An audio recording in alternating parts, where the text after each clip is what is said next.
हर कोई जिनसे भी बात हो रही है या जो भी इस वक्त मीडिया से मुखातिब हो रहा है वो यही कह रहा है कि उनका तजुर्बा ही था जो अपने पीछे वो छोड़ कर गए और बहुत कुछ सीखने को मिला उनसे, ना ही एक राजनीतिज्ञ के तौर पर, ना ही एक राजनेता के तौर पर, बल्कि एक इंसान के तौर पर भी कि किस तरह से आम जनता के साथ जुड़ाव रखा जा सकता है, उनकी आवाज बना जा सकता है।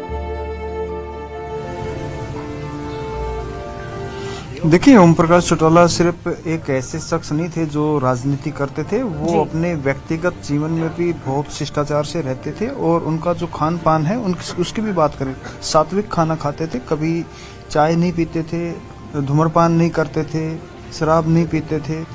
उनका जो खुद के नियम थे वो अपने व्यक्तिगत जीवन में तो थे ही, लेकिन जहाँ तक राजनीति की बात है, राजनीति में भी उन्होंने कभी भी हताशा नाम का शब्द अपने जीवन में नहीं आने दिया। हमेशा एक्टिव रहते थे।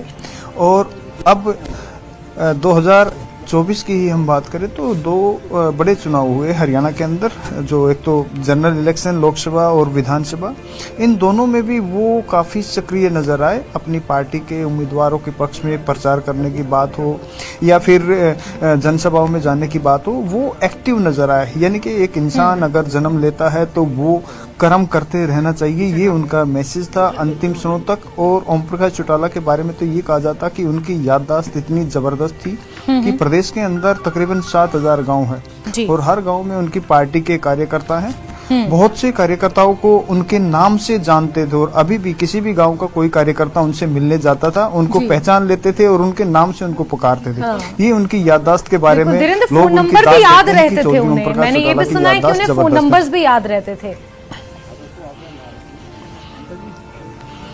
फोन नंबर याद रहते थे। किसी से कोई मुलाकात हो जाती थी, चाहे वर्षों पहले किसी से कोई मुलाकात हुई, उस मुलाकात में अगर कोई व्यक्ति दोबारा उनसे मिलता था तो वो उसको याद रखते थे। और अगर वो व्यक्ति उनसे रूबरू होकर ये बताए कि मैं आपसे उस साल वहां मिला था, तो वो उस संदर्भ को भी बाकायदा याद रखते हुए याद दिलाते थे कि हाँ, मुझे पूरा याद है। तो ये उनकी जो याददाश्त के बारे में, श्रवण शक्ति के बारे में हम बात करें तो काफी जबरदस्त थी। और सबसे जो अनुकरणीय चीज थी ये थी कि वो अपनी जिंदगी में कभी ठहरे नहीं, चलते रहे। सुबह जल्दी उठना, रात को अपना चमच से खाना खाना और फिर जो कार्यकर्ताओं से मुलाकात है, जो शेड्यूल है, उन शेड्यूल पे समय पे पहुंचना। एकमात्र ऐसे नेता हैं जिनके बारे में ये कहा जाता है कि वो अपने तय समय पर हर कार्यक्रम में पहुंचते थे, चाहे वो मुख्यमंत्री रहे हैं या फिर विपक्ष में रहे हैं या फिर अभी जब 10 साल का उनको सजा हुई थी उस दौरान भी वो जेल में रहते भी उन्होंने अपने नियमों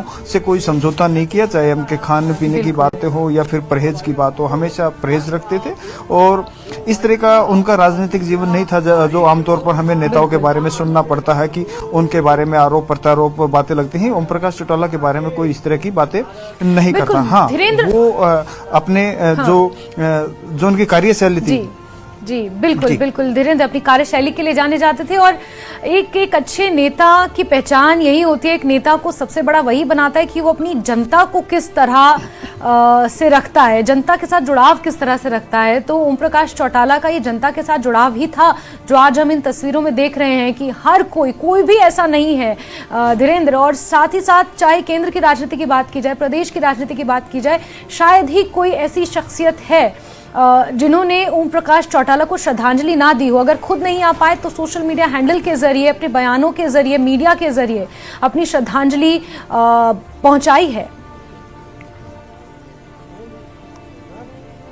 हाँ, देखिए, बड़े बड़े शख्स हैं, राजनीति के सभी दिग्गज हैं, उन्होंने उनको श्रद्धांजलि दी है। और ऐसा नहीं कि ओम प्रकाश चौटाला एक क्षेत्रीय पार्टी के सुप्रीमो थे तो उनका महत्व कम हो जाता है। ओम प्रकाश चौटाला एक सूत्रधार रहे हैं तीसरे मोर्चे की देश की राजनीति में, चाहे चंद्रबाबू नायडू की बात हो, जनता दल यूनाइटेड की नीतीश कुमार की बात हो या फिर इंडियन नेशनल लोक दल प्रकाश सिंह बादल। तो बहुत सारे राजनीतिक दल हैं जो जिनको एक छत्र, एक मंच पर लाने का श्रेय भी चौधरी ओम प्रकाश चौटाला को जाता है। तो सिर्फ राष्ट्रीय राजनीति की बात अगर हम करें तो ऐसा नहीं कि जो चौधरी देवीलाल जो लाइन खींच के गए थे उन्होंने छूने का प्रयास नहीं किया, बल्कि उनके कदमों पर चलते हुए ओम प्रकाश चौटाला ने भी बेहतर प्रयास किए देश की राजनीति में आगे बढ़ने के। और अब उनके परिवार जो चौधरी देवीलाल की जो विरासत थी उसको आगे बढ़ाया ओम प्रकाश चौटाला ने। अब उनकी जो आने वाली पीढ़ियां हैं, चाहे उनके बेटे हैं दोनों अजय सिंह चौटाला और अभय सिंह चौटाला,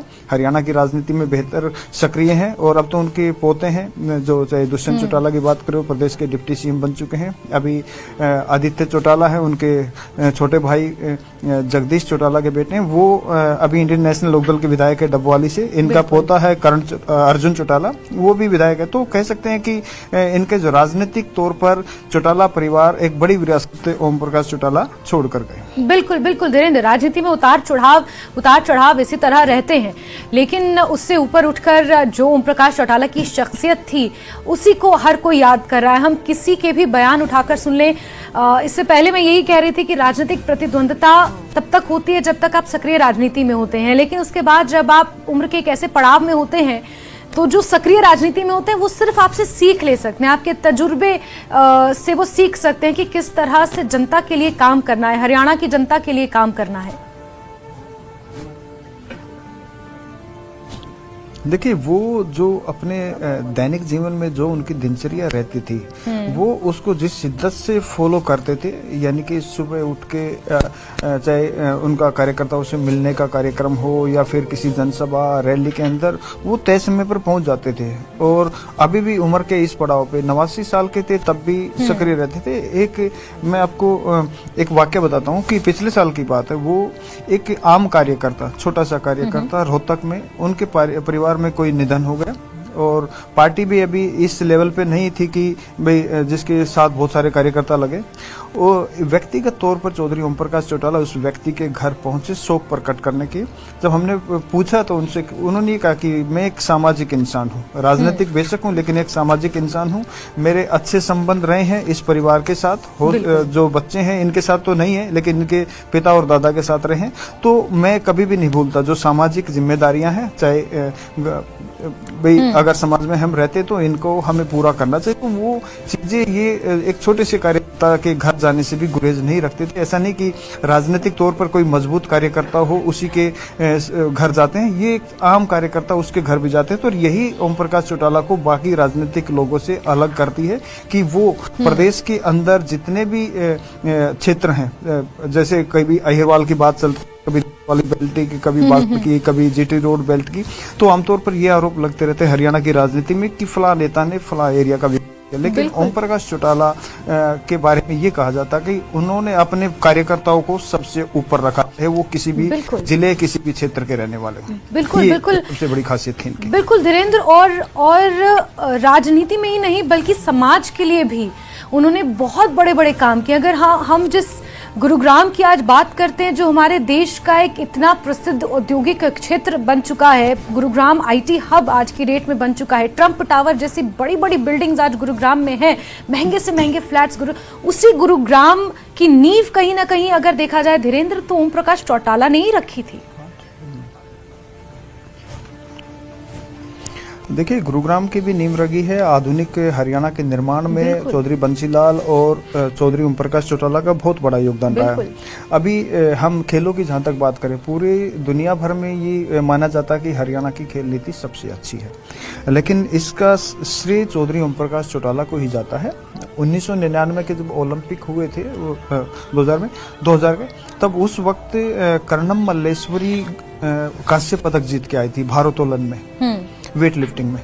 तो तब ओम प्रकाश चौटाला ने सबसे पहले घोषणा की थी कि हरियाणा का कोई भी प्रतिभागी अगर मेडल जीत के आता है तो उसको प्रोत्साहन राशि दी जाएगी। 1 करोड़ रुपए ओम प्रकाश चौटाला ने उस वक्त स्वर्ण पदक विजेता के लिए घोषित किए थे। और बाकायदा कर्णम मल्लेश्वरी हरियाणा की बहू थी, इसलिए उनको भी 25 लाख रुपए का इन्होंने इनाम दिया था। उसके बाद से हरियाणा की खेल नीति बनी, जिसे आगे भूपेंद्र सिंह हुड्डा ने भी बढ़ाया और अब भारतीय जनता पार्टी की सरकार ने भी बढ़ाया। तो कहीं न कहीं जो खेलों को बढ़ावा देने के लिए ओम प्रकाश चौटाला का कोई सानी नहीं है। उन्होंने सबसे पहले ये विजन लेके आए थे। दूसरी सबसे बड़ी बात ये होती कि आम आदमी कैसे सरकार के दरवाजे पर जाए। हर कोई चंडीगढ़ पंचकुला नहीं जा सकता, इसलिए खुद ओम प्रकाश चौटाला ने एक ऐसा प्रयास किया था कि सरकार आपके द्वार, यानी कि पूरी की पूरी मशीनरी गांव के अंदर जाती थी। वहीं पर ये बैठ के गांव की समस्याएं सुनते थे, उनका समाधान करते थे, और गांव को कोई बजट एलोकेट करना होता तो मौके पर ही निर्देश देते थे। ये उन्होंने शुरुआत की थी। और इसके अलावा जो कुछ छोटे मोटे अदालती मामले थे उनके निपटारे के लिए भी अदालत आपके द्वार, ये कार्यक्रम भी ओम प्रकाश चौटाला के कार्यकाल में शुरू हुआ था। तो बहुत से अच्छे काम इन्होंने किए, नजीर पेश की जा सकती है हरियाणा की उन चीजों को लेकर। बिल्कुल धीरेन्द्र, इसमें कोई दो राय नहीं है कि हरियाणा में ना ही सिर्फ बतौर सक्रिय राजनेता उन्होंने एक अहम भूमिका अदा की, बल्कि हरियाणा को विकसित बनाने, हरियाणा के उत्थान के लिए, हरियाणा को पिछड़ा राज्य की श्रेणी से विकसित राज्य की श्रेणी में लाने तक एक बड़ा योगदान रहा है ओम प्रकाश चौटाला का। और आज क्योंकि वो हरियाणा की राजनीति में नहीं है, हरियाणा की जनता उन्हें मिस कर रही है, पूरे हरियाणा में शोक की लहर है। धीरेन्द्र, आपसे जुड़ते रहेंगे और किस तरह की तस्वीरें इस फार्म हाउस पर तेजा